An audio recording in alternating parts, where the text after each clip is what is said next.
I'm Dave, a former 100-ton U.S. Coast Guard license holder who worked in the Bahamas on the live-aboard dive boat, the Sea Fever, back in the day where you just showed up, paid cash, and did a bunch of paperwork. Click2Clear automates and streamlines that system for entering the Bahamas. It allows you to have your vessel registered and the paperwork you need for your cruising permit and for your fishing license, fishing permit when you get there. Remember, you still have to clear immigration separately, so we're going to have a lot of information about passengers on the Click2Clear form. You're going to still have to take all that information and share that with Bahamas Customs. It seems like the Click2Clear system really does cater a little bit more towards commercial vessels, so a pleasure craft, we have to just make some exceptions and figure out how to make it work smoothly.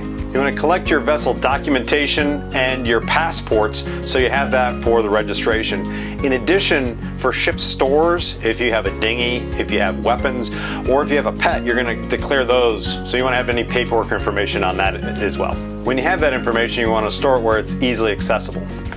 We use this carrying case to keep everything stored so it's all in one place when we're traveling. You're going to want to use the same information when you're returning to the US. You're going to want to have that for DTOPS when you're returning to the US for Customs and Border Control, as well as the information for CBP Roam when you want to have that downloaded. Here's another video to check out the information on how to set up DTOPS and CBP Roam. It's easier to do that before you leave the US so you're prepared for your return. Let's start wading through the specifics of Bahamas Click2Clear. You're going to want to navigate to the Click2Clear website, so just type in Click2Clear. We've got the link in the description as well.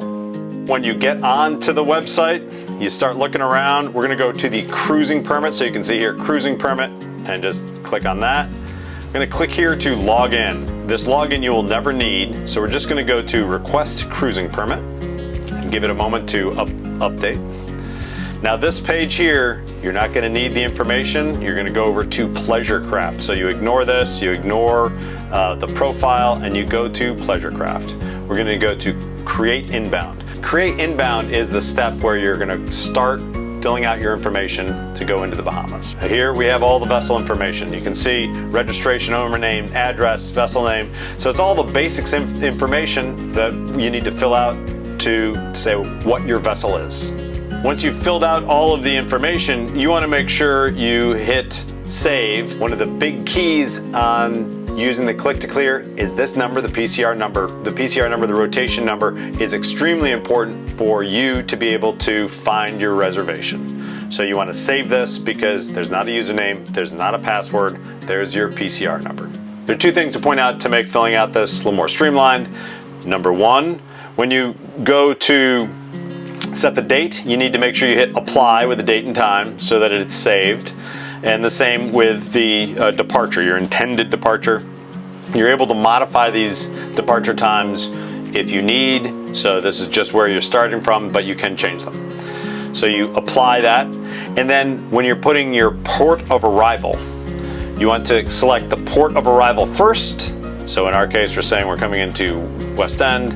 And after that, you do the customs port of arrival. So it's the general vicinity and then the specific customs location. Next, we're gonna go to tab 2. Have you ever had a memorable entry going into the Bahamas? Share it down in the comments so other people can learn from them. If you have any tips for entering the Bahamas, have them there so other boaters can learn from them.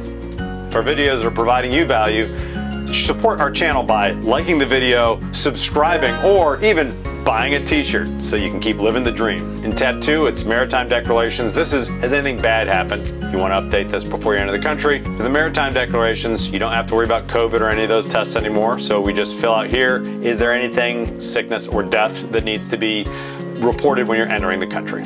So it's no's all across the board. You can see if it doesn't let you advance, you just have to go back yes to no so that there's no field for give particulars if you have no particular incident to report. Now we go to the vessel details. The vessel details is all the particulars about your boat.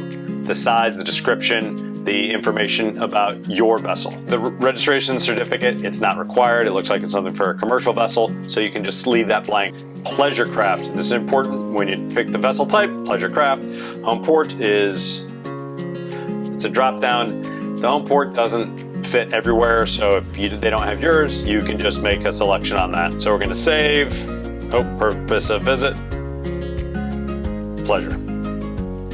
Pleasure craft coming for pleasure. The crew and passenger list is an important point. If you're on a pleasure vessel, you have no passengers. So when I came with my 6 friends, even though none of them could tie a line and could barely help on board, they were crew, not passengers, because they're not paying. On the dashboard it says pleasure craft. We want to make sure we're entering just crew, not passengers. To add, you're going to add the plus on the side. So you need to add the plus on the side to get the information and add each person. When we came over with my 6 numbskull friends last year, who could, for the most part, barely help, they were all crew, and we just put in crew rather than passengers on there. You want to make sure you have everyone's address. I didn't have all my friends' addresses, so I had to reach out to them, make sure I had them to fill it out. Tab 5 is stores on board, and this is where I did a lot of research. Last time I went, I was like, what counts as stores, what doesn't?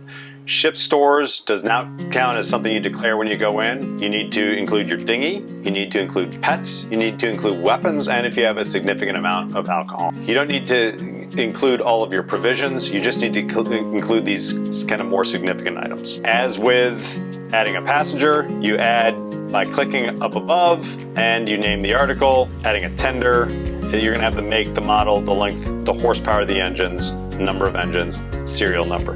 So you wanna have that documentation, you're gonna have to upload that at the end, that's included. If you have a weapon on board, you wanna make sure you declare that and have the ammunition counted, and it's going to be in a secure place. But that's one of the things I want to make sure that you have. You can bring weapons into the country, you just need to keep them secured. If you have a live animal, you need to declare that. I'm not sure the specifics of what's required. I haven't traveled with pets, so you'd want to look more into that if you're traveling with a pet. Stores would be if you had significant items like alcohol. I declared alcohol when I went. I'm not sure you have to do that, but I did when I was traveling with my friends. And finally, you upload the document. We have them all in our Sweetest Thing folder, so we would upload the information. From my last trip, I have the information, so we would just upload this documentation to have that in one place. The documents section can be a little bit finicky, so make sure they're uploaded, do them one at a time. I wasn't able to do batch ones, so they're each uploaded and described individually. So one of the keys to success for this is saving your PCR number, that pop-up, or what's at the beginning on that first page, the header page. The PCR is how you get back to the document if you've left and you're coming back. Once all your information is entered, you want to review it to make sure it's correct. You still have an opportunity to change before entering the country. If you need to make changes to the dates, you're still able to edit that before arrival. With your cruising permit in hand, you are now set for the Bahamas. Make sure you have the yellow quarantine flag to fly when you enter the country, but before you've gone through customs and immigration, and then the Bahamian courtesy flag to fly once you're cleared. There's a link to those in the description as well if you want to pick those up so you're prepared when you're heading over. Our next video is going to cover actually planning a trip to the Bahamas and a little bit more in-depth of what you can do there. You can check that out here. And if you want to just explore boat trips overall, here's a playlist with a bunch of our boat trips. Until next time, get smarter, be safe, and keep living the dream.